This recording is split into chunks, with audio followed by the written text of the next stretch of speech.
மாற்றுத்திறனாளிகளுக்கு கருணை அடிப்படையில் மட்டுமல்ல, உரிமை அடிப்படையில் நாம் திட்டங்களை தீட்டி வழங்கி கொண்டிருக்கிறோம்.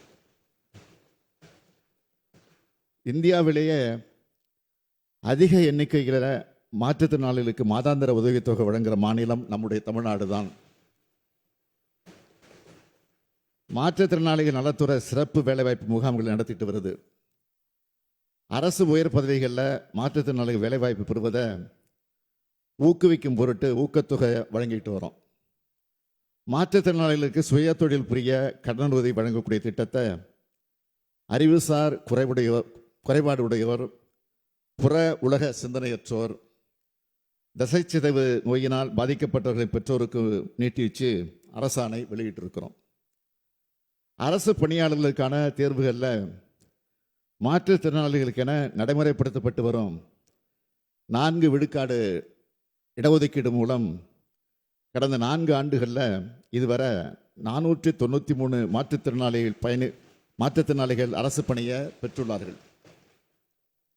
இதேபோல் மாற்றுத்திறனாளிகளை பணியமர்த்துறத தனியார் துறைகளை ஊக்குவிக்கிறதுக்காக தனியார் நிறுவனங்கள் ஒவ்வொன்றும் குறைந்தது 10 மாற்றுத்திறனாளிகளை பணியமர்த்தி இருந்தால் அத்தகைய நிறுவனங்களுக்கு மாதந்தோறும் ஒரு நபருக்கு 2000 ரூபாய் வீதம் ஊதிய மானியத்தை ஒரு ஆண்டுக்கு அரசு வழங்கும்னு அறிவிச்சிருக்கிறோம். மாற்றுத்திறனாளிகளுக்கு உதவும் நவீன கருவிகள் வழங்கும் திட்டம் 125 கோடி ரூபாய் செலவில் செயல்படுத்தப்படும்னு அறிவிச்சிருக்கிறோம்.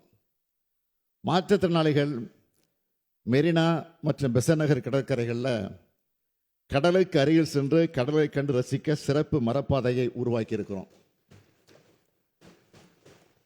இதுக்கெல்லாம் மகுடம் வைப்பது போல மாற்றுத்திறனாளிகளின் குரல் உள்ளாட்சி அமைப்புகளில் ஒலிக்கணும்.